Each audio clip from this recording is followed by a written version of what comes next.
No que diz respeito ao comércio exterior, os países sempre devem verificar a sua vocação. No caso do Brasil, é muito clara a questão da agroindústria. E no caso da Itália, o nosso querido Made in Italy, que diz respeito à questão dos vinhos, da gastronomia, enfim, da moda, né? De maneiras que eu diria que esse foco pode trazer bons resultados para a relação bilateral dos dois países. Brasil com a agroindústria e a Itália com o Made in Italy. No que diz respeito à aproximação de Brasil e Itália na área de cultura e de turismo, nós podemos destacar que a Itália, como outros países europeus, dão aula quando se fala de turismo. Qualquer cidadezinha que você chega, você tem toda uma infraestrutura para o turismo. E por isso nós devemos aprender com quem faz o turismo e faz bem em todo o mundo, que é o caso da Itália. No que diz respeito à questão cultural, a Itália é berço cultural da humanidade, mas nós já demos alguma contribuição nesse tema quando a deputada Renata Bueno levou os princípios da Lei Rouanet para a Itália, o que possibilitou, entre outras atividades, por exemplo, a restauração do Coliseu de Roma. Eu acho que nem o Brasil e nem a Itália tiveram um negligenciamento nas suas relações com os chefes de governo que você citou. A gente poderia ter falado dos presidentes, mas como você pergunta dos chefes de governo, eu registro que a Itália, infelizmente, é um país muito instável politicamente, se você considerar que nos últimos 70 anos nós tivemos 67 primeiros ministros, ou seja, eles ficam uma média de um ano e pouquinho no cargo. Então, com um sujeito que tem um ano de poder para executar viagens internacionais, é muito curto para pensar em vários países. Se a gente tiver mais estabilidade política na Itália, certamente a gente vai ter mais visitas de primeiros ministros, porque o Brasil é realmente um país italiano. Quando você me pergunta o que pode mudar nas relações do Brasil com a Itália, quando nós falamos de eleições, eu destaco que o Brasil tem eleições diretas para eleger o seu chefe de Estado. E a Itália não, o presidente da República é eleito indiretamente pelo nosso parlamento. Se a gente imaginar que a França é um país da Europa Ocidental com uma presidência da República e também com um parlamentarismo, a gente imagina que o Macron, por exemplo, foi eleito pelo voto popular e o primeiro-ministro foi eleito pelo parlamento. Se a gente pudesse ter um raciocínio desses também com a Itália, defendendo diretas já na Itália, como nós tivemos aqui no Brasil, seria de bom proveito para o cidadão. Sono um cidadino italiano, voglio votare per presidente. Sou cidadão italiano e quero votar para presidente. A questão do Cesare Battisti é uma questão, para mim, muito clara. Você não pode fazer casuísmo. Se você tem um contrato de extradição e a Itália pediu a pessoa no relacionamento de extradição, você deve fazer a extradição. O que a gente teve nisso foi muita politização do tema.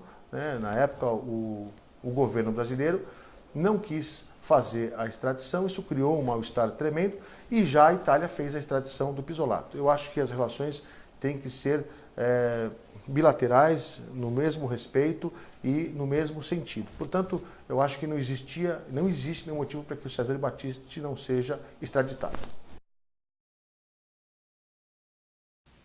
Nós precisamos lembrar que se você tem aí uma questão jurídica e uma questão política.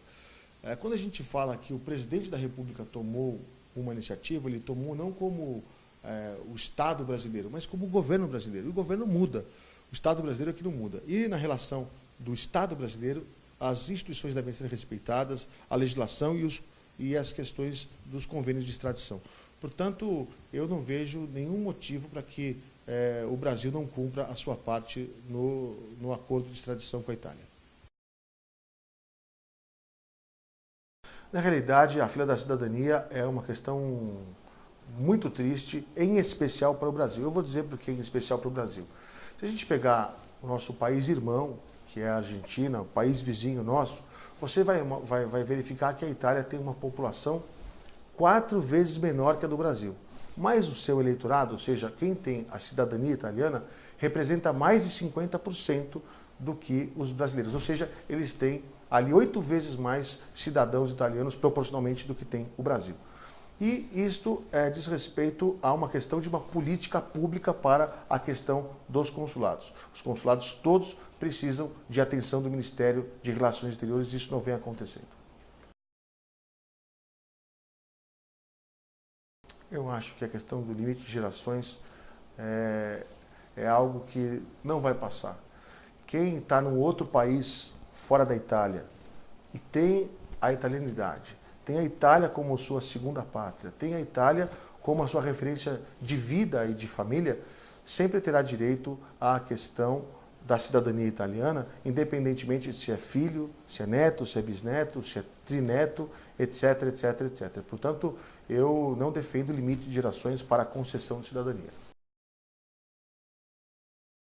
A questão do isso, olha, é uma questão muito polêmica, mas o meu posicionamento pessoal é que a Itália, exatamente pelo nível de imigração que tem recebido, não deva fazer a sua aprovação. Eu, particularmente, sou contra nos termos em que foi colocado, porque se não basta o sujeito fazer a imigração, ele acaba sendo cidadão italiano, ou seus filhos, porque nasceram em solo italiano, e de repente você tem que criar toda uma infraestrutura de saúde, de previdência, etc, etc, etc, para pessoas que acabaram de chegar e que eventualmente não contribuíram ainda para o governo italiano.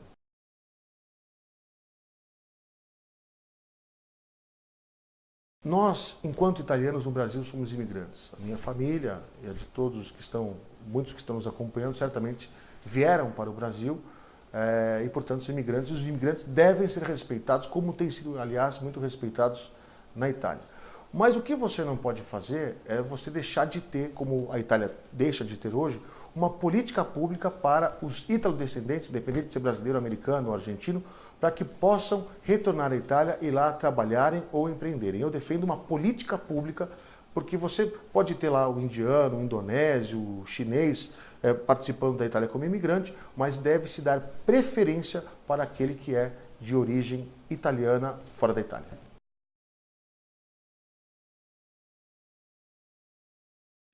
Olha, nós atuamos em bloco e o Passione Italia é intimamente ligado à questão cívica popular e que tem como candidata a primeira-ministra a ministra Lorenzin, que é ministra da Saúde, e nós vamos aí acompanhar o voto da nossa capolista, a nossa chefe de lista, que é a deputada Renata Bueno. Onde ela apontar, e certamente vai apontar na direção da Lorenzin, vocês podem inclusive acompanhar a entrevista dela, nós acompanharemos porque fazemos parte de um grupo, de um time, nós fazemos parte da Esquadra Passione Italia, aqueles que são apaixonados pela Itália e desejam o melhor para o seu povo.